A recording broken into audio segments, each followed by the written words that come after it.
नमस्कार। आइए जानते हैं यदि कुंडली में सेकंड हाउस में मंगल है तो क्या क्या फल दे सकता है। सबसे पहले हमें देखने के लिए ये जानना होता है कि मंगल आखिर किस तरीके का ग्रह है।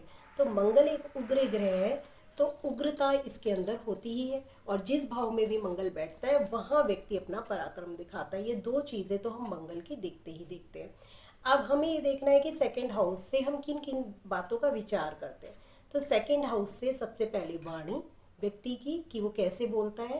सेकंड उसका जो आता है वो आता है कुटुंब, यानी जिस कुटुंब में वो रह रहा होता है। थर्ड जो आता है वो आती है उसकी धन संपत्ति, अचल संपत्ति। और तब हम देखते हैं कि आखिर इन तीनों चीज़ों से जुड़े हुए क्या क्या वो फल देगा। तो सबसे पहले ये फल देगा वाणी।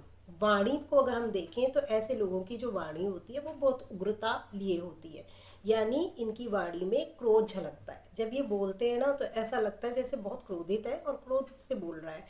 और कुटुंबियों से इनकी बनती नहीं है, यानी कुछ ना कुछ आए दिन ऐसे झगड़े होते रहते हैं या मनमुटाव चलते रहते हैं। एक सौम्यता नहीं होती रिश्तों में, और वो रीज़न इनकी खुद की वाणी होती है। कहते हैं यदि मंगल जो है सेकंड हाउस में बैठ जाए तो ऐसे व्यक्ति यदि किसी के लिए क्या खुद के लिए भी अगर कुछ बुरा बोल देते हैं तो वो सच हो जाता है। इसलिए बहुत ज़रूरी है यदि आपका सेकंड हाउस में मंगल है तो आप किसी के लिए बुरा मत बोलिए, या अपने लिए भी मतलब आपके मुख से इतना बुरा ना निकले कि कहीं वो गलती से आपके ऊपर ही ना हो जाए। तो इन लोगों को अपनी वाणी पर इसलिए कहते हैं कि संयम रखने की ज़रूरी है।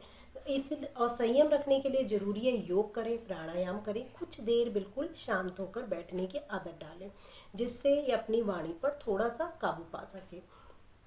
इनको धर्म से जुड़े रहना चाहिए, नैतिकता अपने जीवन में रखनी चाहिए और अपने चरित्र को सबसे ज़्यादा स्ट्रॉन्ग रखना चाहिए। यदि इनका चरित्र कहीं से भी हिलता है तो मंगल को अमंगल करने में देर नहीं लगती, और ये सारी चीज़ें ये खुद देखने को इन्हें मिलेंगी कि हाँ मुझे दिक्कतें महसूस हो रही हैं, या रिश्ते में भी अलगाव आएंगे जब करेक्टर आपका किसी भी तरीके से लूज़ हो रहा है। अब चाहे वो बोली से हो चाहे वैसे हो।